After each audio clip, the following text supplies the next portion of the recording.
Okay, finally, the real season is upon us. It is time for the Ryan Goodman Tanguay for their Long for the Ride pod. We're talking playoffs. So the conversation starts today. The play-in format, which tonight Brooklyn and Cleveland, Minnesota, and the Clippers, as the NBA took a page out of Major League Baseball's book. Jeff Goodman, you brought this topic up in our rundown text, so you go first. You know, I liked it last year. And now I feel like there's just not a lot of juice to it, right? I mean, I know Brooklyn plays Cleveland, but it's not a one-game knockout deal. I feel like if it was a one-game knockout deal, I'd be a whole lot more intrigued by this. But even if Brooklyn loses, they get another shot, and they'll probably win that one. So it's not like the NCAA tournament where it's a one-and-done necessarily. Now, for some teams it is, obviously, if you're in that 9-10 slot. 9-10 or 10-11? 10-11. 9-10. Right? 9-10. No, 10-11. You're right. Yeah, 10-11. Sorry, because it's, And some of these teams have no right being in any sort of postseason, right? I mean, let's be honest, Bob. You know, you're looking at right now San Antonio. They're 14 games under 500, Bob, and they're in the postseason right now. This should not happen, period. Yeah, and let me clarify just so we get this right. Nets are 7th. Cleveland's 8th, 9-10, Atlanta, and the Hornets. Go ahead, Bob. 9-10, yeah. Well, of course you're right about that, about the fact that a team that far under would get in. Even in the old days, there were teams that didn't have, 500 records that would make the playoffs by the old format. One thing the NBA has been consistent in and since 1946 is its complete inconsistency with a playoff format. I mean, we used to joke about this back in the early 70s.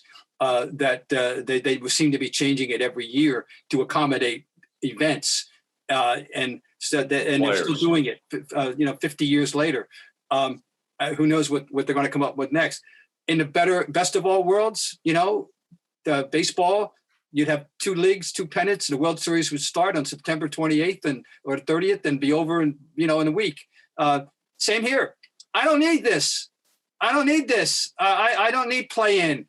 Just give me 1 to 8 and let's go. 1 plays 8, 2, 7. Let's go. I'm with you guys on this. Baseball, I understood the philosophy of it. There are already enough teams in the NBA playoffs without a play-in game, right? Baseball, they needed to create some excitement, try to get some more fans in various cities. I like the fact that Minnesota's made a run, and they get a shot. But I mean, Brooklyn, my God. Okay, so Kyrie gets a pass now because they passed the law that he can play every game because he's not quarantined. So now they get a shot. It's like, to me, for a team like, it's taken away the meaning of the regular season. So, I mean, are you going to be able to, Bob, are you going to be able to take like a Popovich and say, I'm going to sit everybody and I'm just going to be the 10th ranked team, then I'm going to play all my guys and make a run? That's why I think it sucks. Well, there's a lot of reasons it sucks. And the funny thing about it this year, though, for me, is the presence of this oddball team, Brooklyn.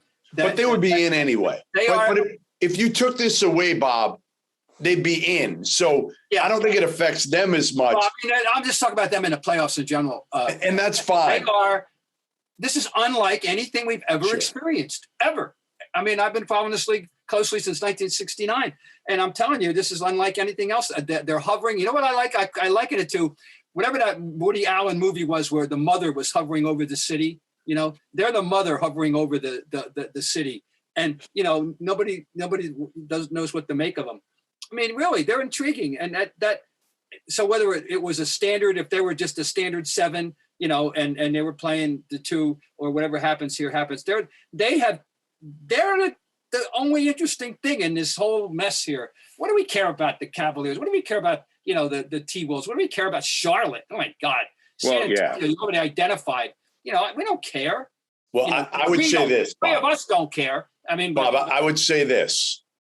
They did this because of the pandemic to some degree, because you weren't going apples to apples, right? A year ago. Yeah. And if you want to do it this year, the same. You weren't going apples to apples all season this year. Also, we forget about that. There were some, games missed, most of them early in the season. So I'm okay with it last year and this year. After this, over. Get rid of the play-in. We're done as long as the pandemic is hopefully past us and we're dealing with apples to apples. Let's get rid of this and go back to what was at least the norm for a while, and just 1-8. And the problem, listen, the other problem with all this is they thought by changing the lottery and making it so the odds were the same for the 1 to 3 teams that they would cut down on tanking. And it was the dumbest thing ever, like the dumbest thing ever, because everybody's tanking now. Everybody, more teams are tanking because you've got a chance to get closer to that 1 to 3 spot. So you've got it totally backfired to me. And you're not going to eliminate tanking as long as there's a draft lottery. Okay, I hate to tell you, but I got a quote here from Adam Silver with regard to the potential for this being part of the permanent landscape. Okay, this is a quote. I'm taking it from today's USA Today, Yeah. And this was in February. The last month of the season is potentially enhanced by creating this incentive, in essence, to get into that 9th and 10 spot where blah blah blah blah. If my numbers are roughly right, we had 24 teams still competing to get into the playoffs with 2 weeks to go, which I'm told is a record. So he likes it. Of course it's a record. Of course it's a record. San Antonio is friggin', they're 34-48. New Orleans is 36-46. Everybody's in the mix. Right. How far off can you be from San Antonio from 34-48? Other than Houston, Oklahoma City, everybody was within striking distance. It's more inventory. Of course, the commissioner likes it. It's more inventory, Bob. About how the NBA has been changing its format perpetually, and no matter what you do, you're going to have teams like San Antonio. If I'm not mistaken, the Celtics' first championship was against St. Louis. Well, but in '59, they beat a Laker team in the finals that was under 500. And that's 14 games under. Not 14. That's what I'm saying. The difference is right now, if you went 1-8, the Clippers at least are 42-40. In the East, Cleveland is 44-38. You would not have a single team under 500 if you did it the way we want it done. All right. Well, anyway, so I think we're in agreement. It's here. And it's here, and we're very much curious to see, number one, if Cleveland can pull off the upset. I will wrap this up by making a philosophical statement and maybe getting very deep. Mm-hmm. It's just part of our sports society that we just keep on adding on because we have technology and because we can. At some point in time, we're going to have to say, you know what? We don't need more replay. We don't need more games. We don't need more progress. So at some point, I'm just going to say, Gary, it's fine as is. Gary, I'm worried because coaches, if they had their say, they would expand the NCAA tournament from now 68 to 128 if they could. Bad news. They would. Yeah, because but see, Jeff, they have the tech, they have the media is there. I mean, look, we're on TV for God's sakes. I mean, everybody wants content. I mean, seriously though, the three of us are on a media channel. Everybody wants content. So if they go to 120 teams, somebody will buy it. Of course somebody will buy it, but it just gets watered down. At some point it gets watered down. And they'll say, why do I want to watch? I mean, honestly, why the hell do I want to watch this playing game with the San Antonio Spurs? Why? Give me one reason. Give me one reason why I want to watch the Spurs New Orleans. I can't. Bob. No. Bob, did you have a comment? Yeah, well, I was just going to say, if they got the NCAA thing, you know what they would say if they went from 64 to 120? They're at 68 anyway, remember? They've already watered it. Let's play one more game. So, the multiple of 64, you just play one more game. Yeah, that's all they'd say. But you're right about Gary, your point about look at baseball. Now the umpires are wired so that they have to make the announcement with the way the football referees do now after the replays, which are going to be endless. And we have the catcher with the buzzer now, because worried about sign stealing. Baseball got along with people stealing signs from second base for 100 years, but 100 years, 150 years. But, anyway. We're going to have to say enough is enough. Moving on. All right. Brooklyn. Now, let me just point out, Sure. I want to ask if either of you guys took note, however, with regard to Cleveland and their chances of beating the net. Did you see what Kevin Love did the other night? No. Did you, Jeff? No. Kevin Love is still alive and breathing, folks. Playing well. He had 32 points and he made 8 threes. And you say, well, okay, a lot of guys in the league. Wait a minute. In 15 minutes of playing time, he played 15 minutes. He made 8 threes and he had 32 points. I'm wondering, hey, maybe he's got something. Maybe he can go off against the Nets. Who knows? All right. Well, they'd be easier to root for. But, okay, let's get to Brooklyn right now. And look, to me, they're a contender. I know that we have to wait and see what happens with the rest of the roster. But, I mean, if Kyrie wants to play, Jeff, and KD obviously is ready to go, if Kyrie's head is on the floor, I say look out. Yeah, I'm told by my sources that Ben Simmons, as of now, the plan is for him to play game 1, which very well could be where, Bob? Oh.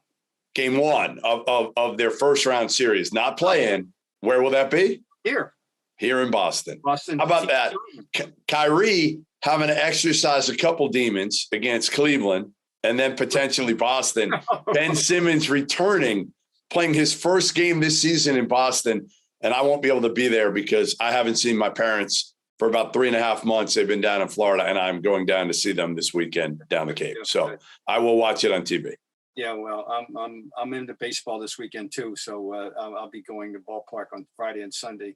Not Sunday, Friday, Saturday, Monday. But anyway, Ben Simmons thing. There's just more ever increasing intrigue about with that team. I mean, absolutely. First of all, you're right. The nightly over under for Durant and Irving, I'm fixing right now at 70. That's the over under. You're probably right. Okay. There you go. So how do we feel about Kyrie? But how do we feel about a question, Gary? Huh? Gary, Kyrie, do you the one thing with Kyrie, right? Like he's up, down, all around. You don't know what Kyrie you're going to get necessarily.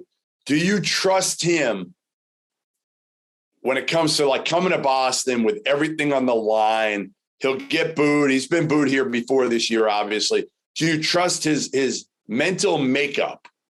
Or do you think he'll be more motivated and go off against the Celtics? The latter. Yeah. Absolutely. Bob, go ahead. I'm worried. No, he's going to be a real threat. Let's just forget all that. Just analyze him as a ball player and forget about the personality. There are people who categorically say that he is the greatest finisher at his size in the history of the game. Period. That he goes to the basket. What say you? What say you, Bob? I never seen anybody better at that size. I was saying the same thing about the Isaiah Thomas at his size. He remains the most amazing thing at his size that I've ever seen getting to the basket. But when Kyrie's gone to the basket, it is a breathtaking event.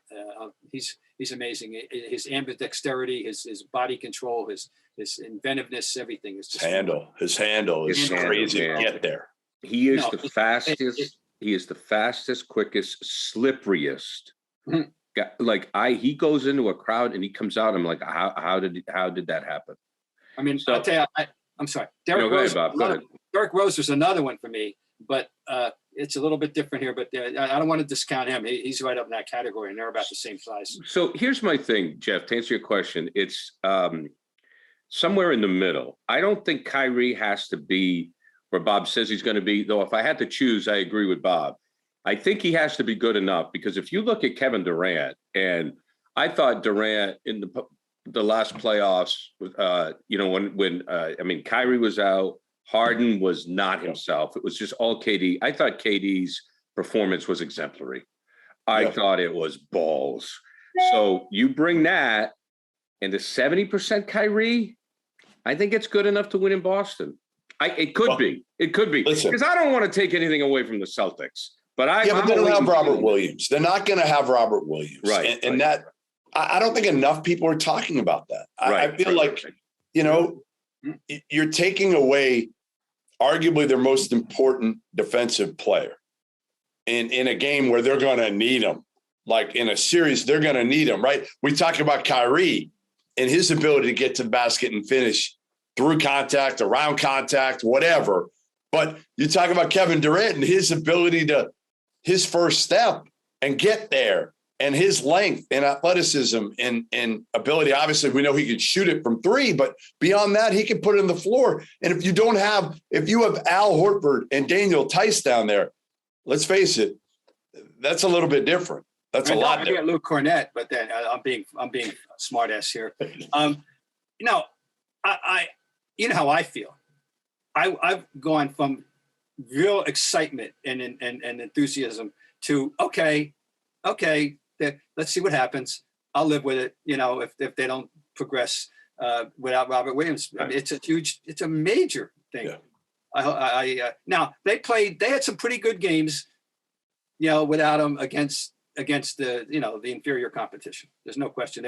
They still kicked a lot of asses without him. But not in this level now.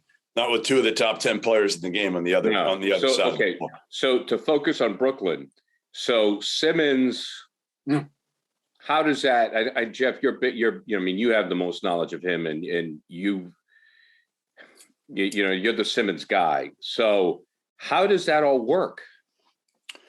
Well, I mean, again, it probably depends on how much he's been able to practice with the team at this point, and how comfortable.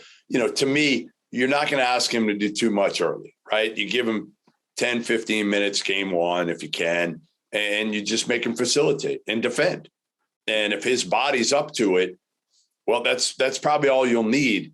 Again, in this series without Robert Williams, I feel like push the ball. If he's got his athleticism and his back is healthy, he can push it.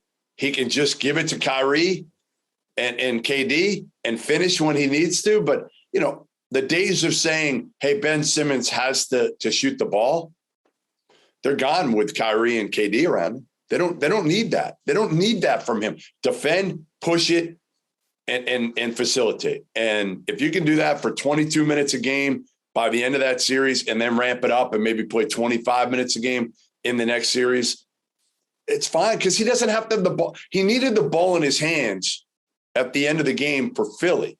Well, he doesn't need – the ball is not going to be in his hands, because it's going to be in KD or Kyrie's hands. He's never going to see the ball in the final 2 minutes. He may not even be on the floor. He may not be on the floor.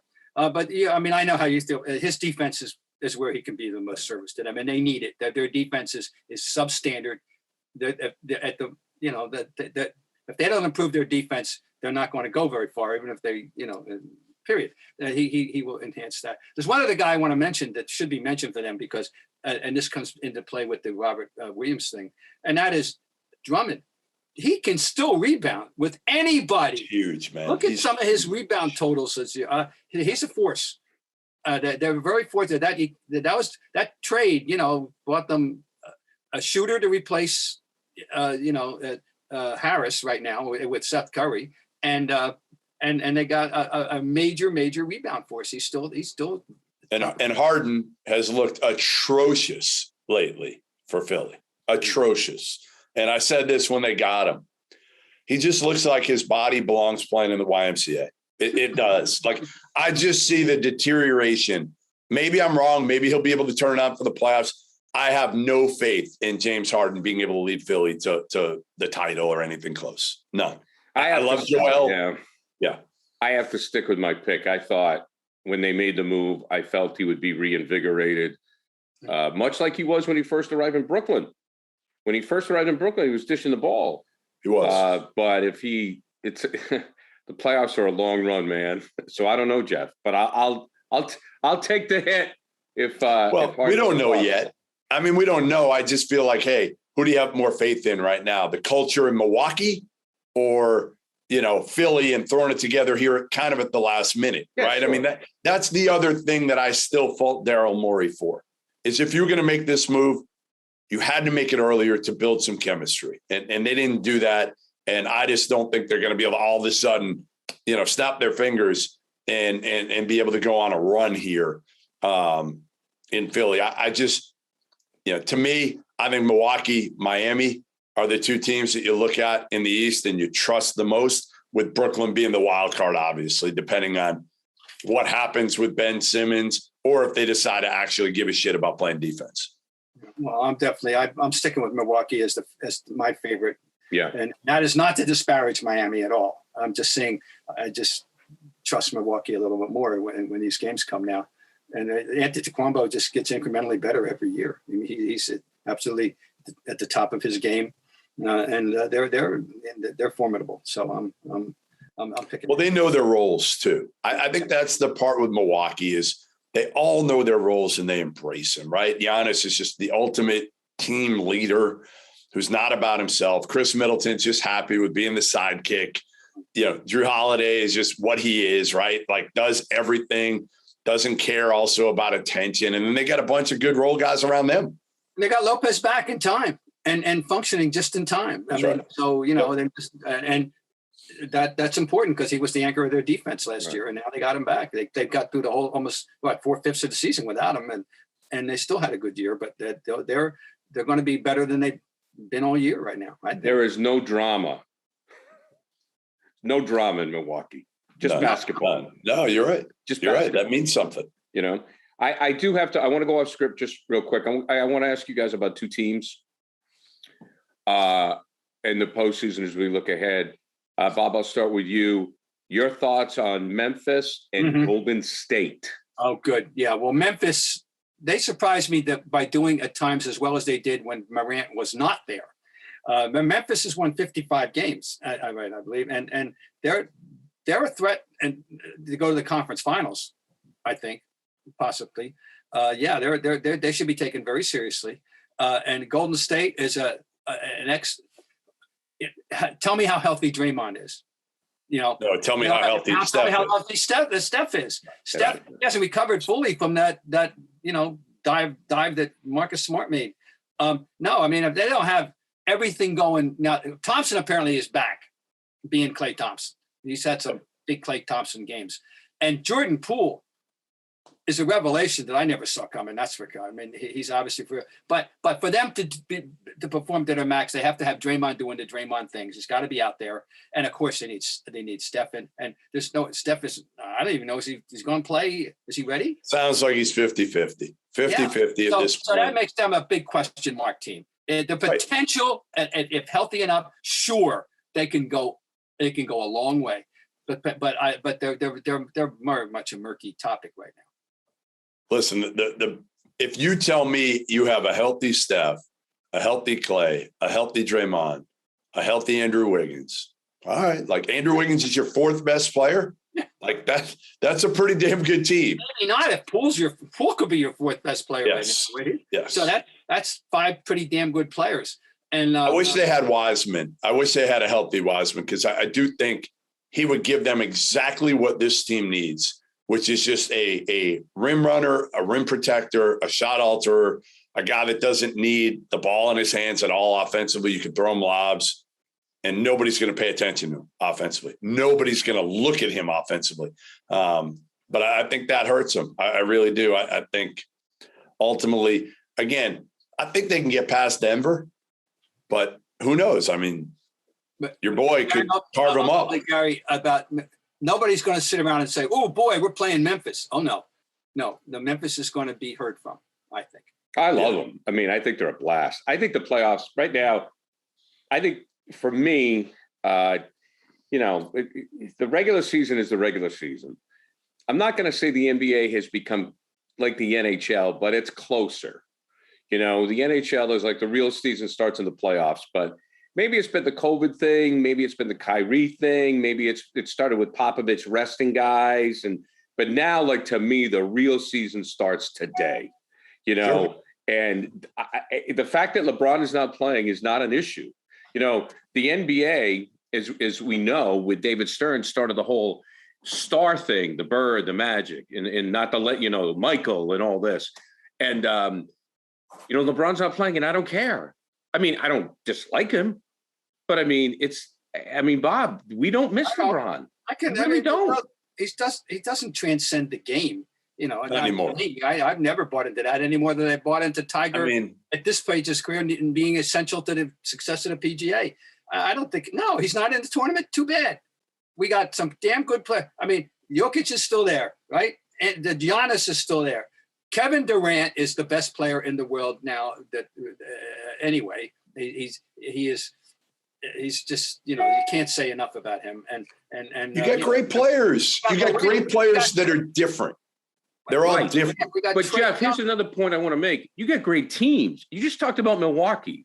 That's a team. I don't know if you have great teams. I might push back with you on that. I don't think you have great teams. No. I think you've got a lot of very good teams, and the disparity from 1 to, I don't know, 8 overall. I'm not going to use 1 to 8 in each conference, but 1 to 8 overall is probably as small. And Bob can probably talk to this a whole lot better than I can.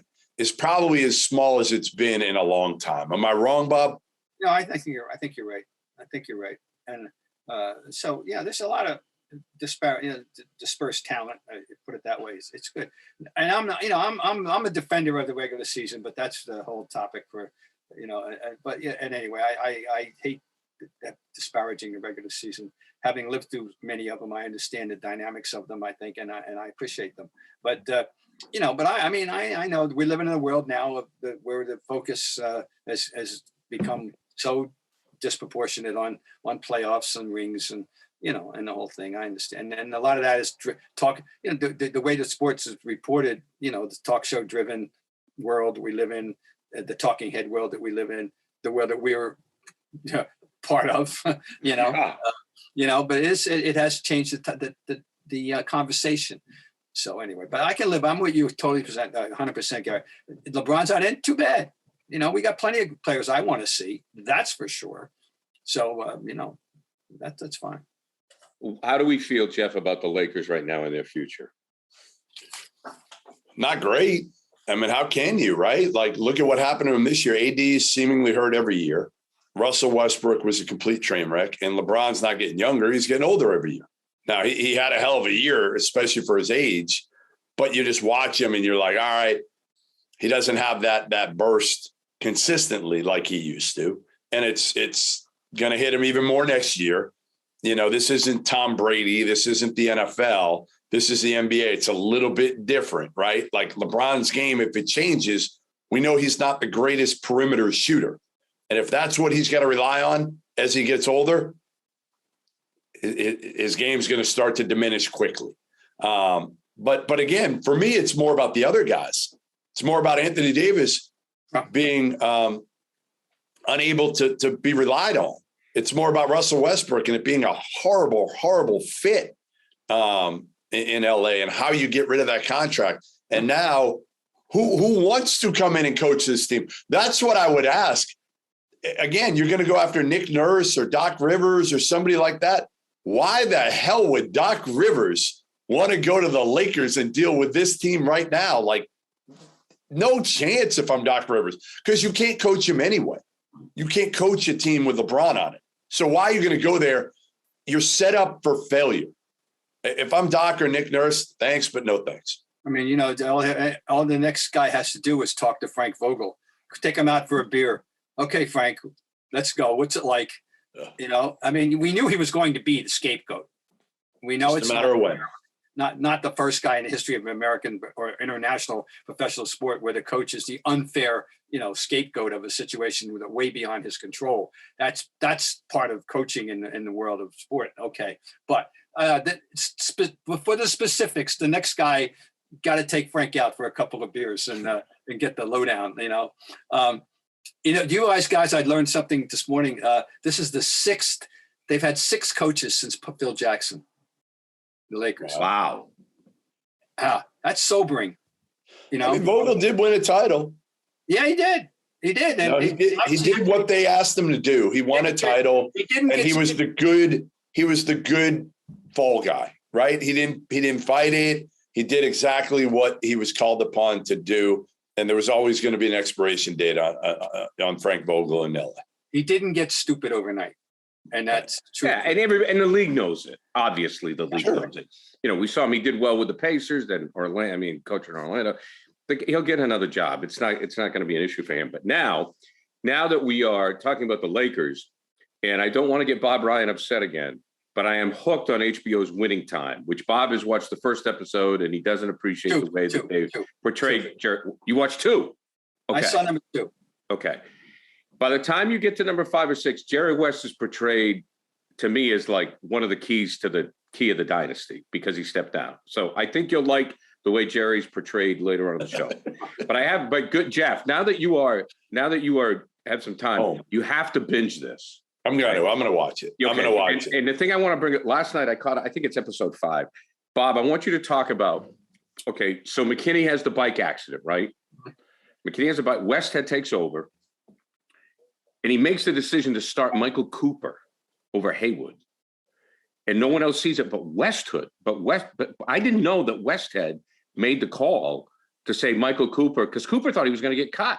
Do you remember any of that? No, nothing at all. Not so that, first of all, I'd have to get a verification of anything this was real based on what I've seen in the first 2. Even if there is such a person as Michael Cooper, I'm going to have to verify that. And, I mean, okay, no, I don't remember that. I'm serious. I don't. No, but I found that very interesting. I thought, because like Michael Cooper, by the time they were playing the Celtics, it's like, okay, Michael Cooper's locking people down. Oh, well, Larry categorically tell you he's the best guy to ever guarded them. And no. There's no length, man. There's no second place. It's Michael Cooper. And so anyway, no, okay, that's fine. I did not know that. But anyways, Jeff, that's Jeff, when you get ready, just make sure you have a economy-sized barf bag ready when you start watching it. It says on the screen, this is for dramatic purposes, Jeff. I mean, really? Bob being tied to the facts as a great journalist, me being a movie guy, I love it.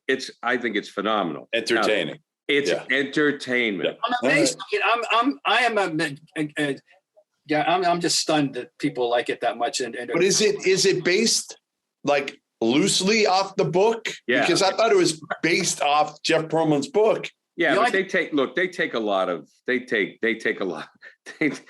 some. The only thing that is real is that if you see a basketball bouncing, it probably was a real basketball.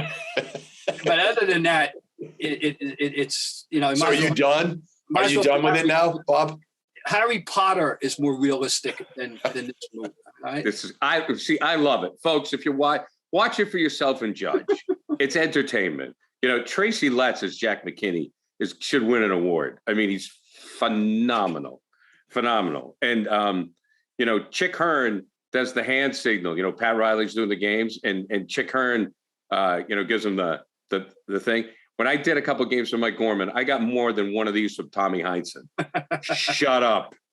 And on another note, as we leave, gentlemen, I just have this. This is Audible. The arm of the band, August fiscal. Just another dead guy until the DNA results came back anyway. Just enough of his All-American good looks remained to know the league's best quarterback was too dead to play in Sunday's championship game. My audiobook is out. Buy it on Audible and iTunes. Gents, Very nice. We'll see you later.